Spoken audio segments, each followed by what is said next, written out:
reorientación del gasto público. Y ponía como ejemplo que el último presupuesto que fue aprobado en la Asamblea Nacional por unanimidad no refleja, no está dirigido esos recursos a resolver los verdaderos problemas que tienen los vecinos.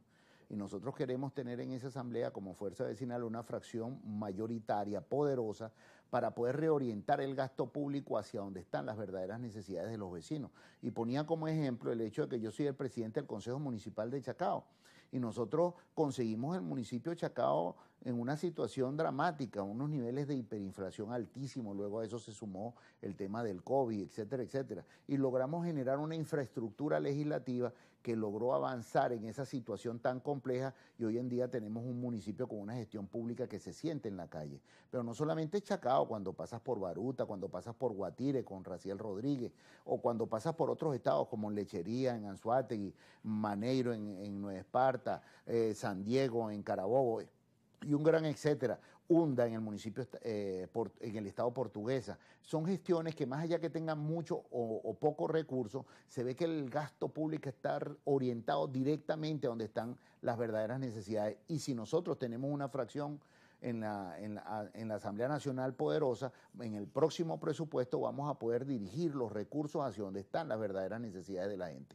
Pongo un ejemplo muy sensible, el tema del salario. El salario, a la gente no le alcanza el salario para vivir.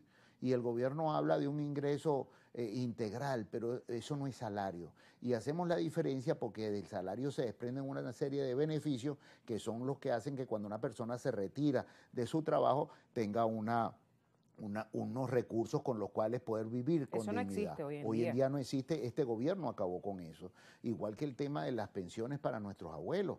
Esa pensión no le sirve a los abuelos ni siquiera para comprar su medicina. Y entonces si nosotros no solamente utilizamos estos elementos como bandera, te estoy poniendo solamente esos dos porque son muy gráficos, entonces en el presupuesto de la Nación aprobado en la Asamblea Nacional tiene que reorientarse el gasto para poder Ahora, resolver Máximo, esos ¿qué le problemas. dices tú a esa gente? ¿Cómo vas a hacer tú para convencer a esa gente que, pues que hay que ir a votar, que hay que salir a votar este 25 de mayo y bueno, y por la opción de Fuerza Vecinal? ¿Qué le dices tú a esa gente que dice que Fuerza Vecinal es un partido que es complaciente con el gobierno?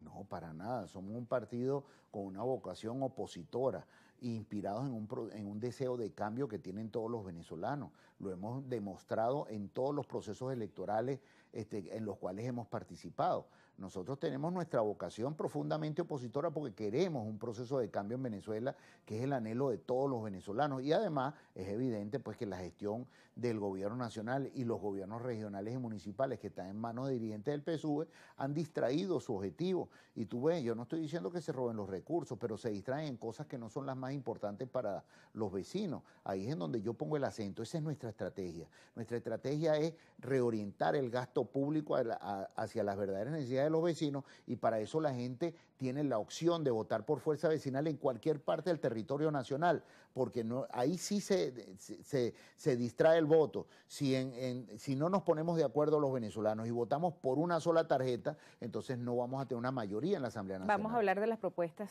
que traes tú como candidato a la gobernación de Miranda, precisamente para ese electorado de Miranda y cristalizar, en caso de que llegues a ser gobernador de la entidad. ¿Cuáles crees tú que serían las prioridades que debe tener la gobernación? Sí, bueno, el estado Miranda es un estado que se parece mucho a Venezuela. Tiene costas, tiene montañas, tiene un poco de todo.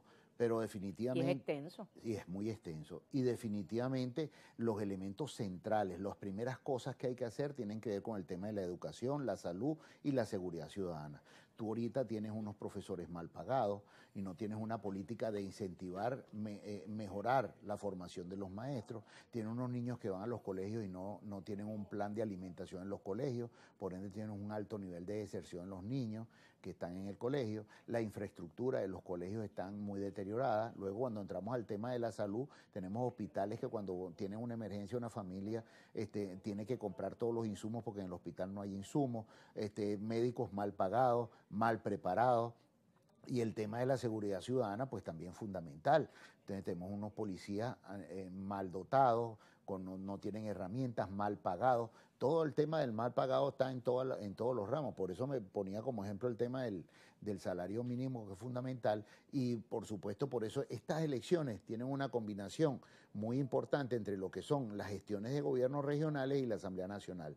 Porque si tú tienes un gobernador que tú no lo apoyas con un presupuesto nacional que mejore los recursos, pues por supuesto va a ser mucho más difícil. Hablando de ese apoyo y los recursos, en las elecciones pasadas, cuando ganaron estos 4 gobernadores opositores, vimos que desde la presidencia de la República se le nombraron protectores en esos estados. Sí. Entonces, se redujo, en vez de canalizar como debe ser los recursos desde el Ejecutivo Central a los gobiernos regionales, en el caso de esas 4 gobernaciones se la daban a los protectores. Entonces había como un gobernador paralelo. Sí. ¿Cómo vas a hacer tú en caso de que eso vuelva a ocurrir en esta oportunidad, en caso de que esto, tomando en cuenta si eres electo gobernador, para pues trabajar en esas áreas que son prioritarias y las 3, pues una es más importante que la otra y las 3 están fallando? Estamos hablando de educación, de salud y la parte pues de seguridad.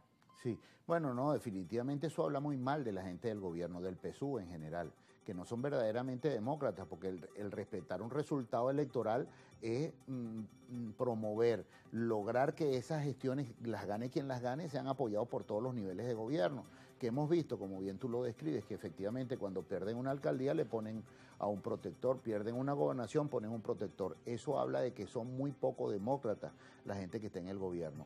Y la manera de que nosotros tenemos que rescatar estos espacios es con la única herramienta que tienen los demócratas y los vecinos, que es el voto. Por eso yo diría que hay que reflexionar mucho este tema, hay que lograr convencer a la gente que lo peor que podemos hacer es quedarnos de brazos cruzados. Nosotros tenemos que seguir construyendo esta lucha, que no es una lucha corta, que es una lucha que nos invita a todos a ser parte de ese futuro que todos queremos. La posibilidad de construir un mejor país pasa por el hecho de que todos nos aboquemos, que todos seamos protagonistas del cambio político que todos los venezolanos aspiramos. Máximo, tenemos que hacer una nueva pausa. ¿Crees tú que participar en estas elecciones es olvidar el reclamo que se está haciendo sobre los resultados del 28 de julio, la presentación de las actas que todavía el Consejo Nacional Electoral todavía no las presenta como establece además la LOPRE en relación con eso? Y también lo pidió el tribunal. Y también lo pidió el Tribunal Supremo de Justicia. Hacemos una pausa y ya venimos en la parte final conversando